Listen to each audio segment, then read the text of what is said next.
بسم اللہ الرحمن الرحیم۔ بہت سارے لوگ ایسے ہیں جو اپنے مردوں کے فوٹو دیکھتے ہیں اور ان کو یاد کر کے پھر بہت زیادہ روتے ہیں۔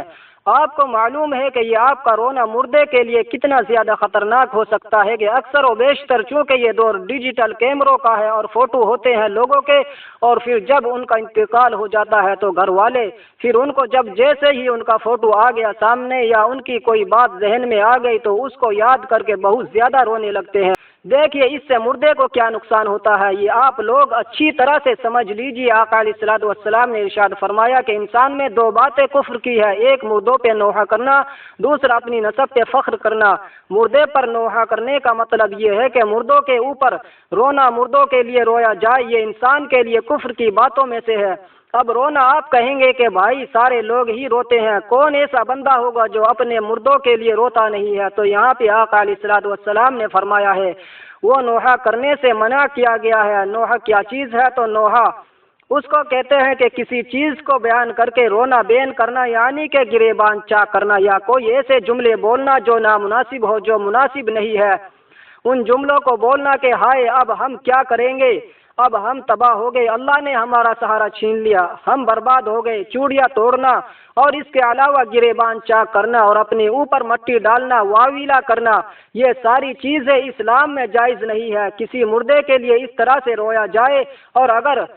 اس مردے نے اس بات کی تلقین کی ہوئی ہے کہ بھائی ہمارے مرنے کے بعد تو یا ان باتوں کو سپورٹ کرتا تھا کہ مردے کے لیے اس طرح سے رونا جائز ہے، تو جب اس پر رویا جائے گا تو آقا علیہ الصلوۃ والسلام نے فرمایا کہ جو نوحی کی تنبیہ کرتا ہوگا، یعنی کہ مردوں پر رونے کے خلاف نہیں ہوگا اور وہ نوحہ کرنا، ماتم کرنے کے قائل ہوگا، تو قبر میں جانے کے بعد جب اس کے لیے نوحہ اور ماتم کیا جائے گا تو اس پر اللہ تبارک و تعالیٰ کی طرف سے عذاب کو بڑھا دیا جاتا ہے۔ اور جب لوگ اس کو یاد کر کے روتے ہیں مردے کو، تو وہ اکثر و بیشتر ایسا بھی ہوتا ہے کہ جب مردے کے لیے کوئی ایسے جملے بولے جاتے ہیں کہ اللہ نے ہمارا سہارا چھین لیا، خود کبھی کبھی ایسا ہوتا ہے کہ اس مردے کو اس بارے میں اس سے بیان کر دیا جاتا ہے کہ تمہارے گھر والے اس طرح سے تمہارے بارے میں رو رہے ہیں، اور اگر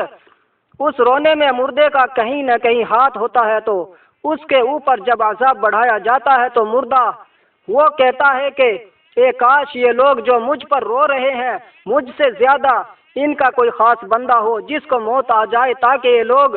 مجھ پہ رونا بین کرنا، ماتم کرنا چھوڑ کر دوسرے کے لیے ماتم کرنا شروع کر دے، یعنی یہ میرے آنے کی وجہ سے، میرے مرنے کی وجہ سے مجھ پر بین کر رہے ہیں اور ایسے رو رہے ہیں، نوحہ کر رہے ہیں، اور ایسے رو رہے ہیں کہ گریبان چاک کر رہے ہیں، تو اس وجہ سے مجھے جو اذیت ہو رہی ہے، تو وہ یہ دعا کرتا ہے کہ ایسا ہو ان کا مجھ سے زیادہ جو کوئی خاص بندہ ہو وہ مر جائے، تاکہ یہ لوگ اس کی طرف رونا شروع کر دے، مجھ پر رونا بند کر دے، تاکہ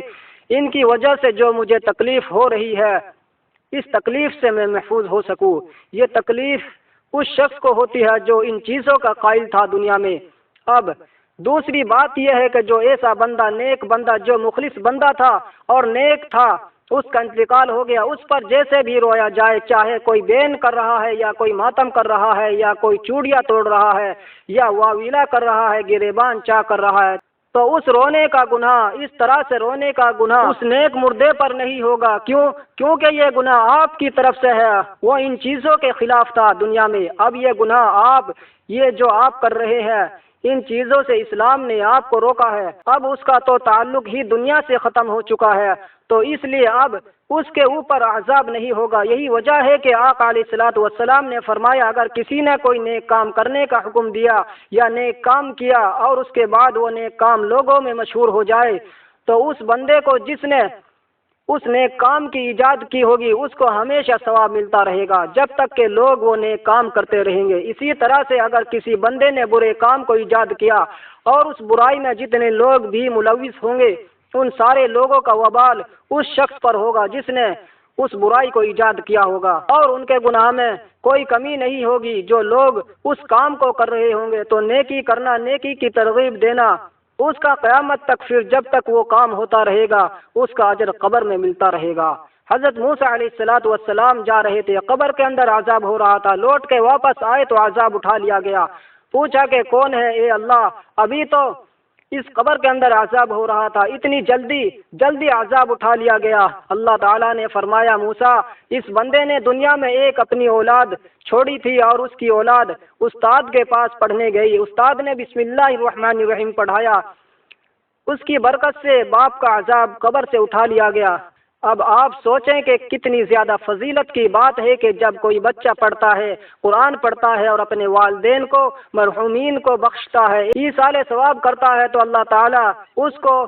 کو کتنا بڑا اس کے والدین کو قبر کے اندر اس کا صلہ عطا فرماتا ہے۔ لیکن یہاں بچوں کو پڑھائیں گے نہیں تو ظاہر سی بات ہے کہ وہ پڑھیں گے نہیں، جب پڑھیں گے نہیں تو پھر ہمارا کسی طرح کا ایسا کوئی وسیلہ نہیں بنے گا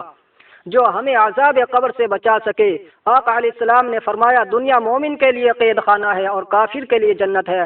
تو ہم لوگوں کو چاہیے کہ ہم مردوں پر کوئی ایسا جملہ نہ بولے، کوئی اس طرح سے ہم اپنی زبان سے کوئی کلمہ نہ نکالے جس کی وجہ سے ہم پر عذاب ہو۔ ظاہر ہے وہ مردہ ہمارا لوٹ کے واپس تو آئے گا تو نہیں۔ اور اللہ کیا فرما رہا ہے، قالوا انا للہ وانا الیہ راجعون الذین اذا اصابتهم مصیبہ، وہ لوگ جب ان پر کوئی مصیبت آتی ہے تو وہ کہتے ہیں کہ یہ امانت اللہ کی امانت تھی اور ہم سب کو اللہ کی طرف لوٹ کر جانا ہے۔ آقا علیہ السلام کے 3 بیٹے تھے، تینوں بچپن میں وصال پا گئے۔ سب سے چھوٹے بیٹے جب ان کا وصال کا وقت قریب آیا تو حضرت ام سلمہ حضور صلی اللہ تعالی علیہ وسلم کی بیوی آقا علیہ السلام کے پاس آئی، اس بچے کو لے کر آئی اور فرمانے لگی کہ یا رسول اللہ صلی اللہ علیہ وسلم، یہ دیکھیے اپنے بیٹے کو، یہ بیٹا بھی ہم سے دور جا رہا ہے۔ تو جیسے ہی آقا علیہ السلام نے اس بچے کو اپنے ہاتھوں میں لیا، فوراً ہی اس بچے کی روح آقا علیہ السلام کے بیٹے کی روح جسم سے پرواز ہو گئی۔ تو آقا علیہ السلام ایسے وقت میں بھی ہمیں دین سکھا رہے ہیں۔ سب سے چھوٹے بیٹے آقا علیہ السلام کے اور آخری بیٹے تھے، اور جس کے بعد آقا علیہ السلام کو بڑے طعنے دیے گئے کہ اب ان کا چشم چراغ ہی کوئی نہیں ہے، اب ان کا چراغ جلانے والا کوئی نہیں بچا ہے، اب تو ان کی نسلیں ہی ختم ہو جائے گی۔ جبھی تو اللہ تعالیٰ نے فرمایا انا اعطیناک الکوثر، اے میرے نبی صلی اللہ علیہ وسلم، میں نے آپ کو کوثر عطا کیا، فصلی لربک وانحر، آپ نماز پڑھیے اور قربانی کیجیے، ان شانئک هو الابتر، آپ کا دشمن ہی بے اولاد رہے گا۔ تو آقا علیہ السلام ایسے وقت میں جس وقت بڑے بڑے عقل مند، دانشور اور سمجھدار لوگ اپنی عقل کو کھو بیٹھتے ہیں، اس وقت آقا علیہ السلام نے فرمایا کہ اے لوگو،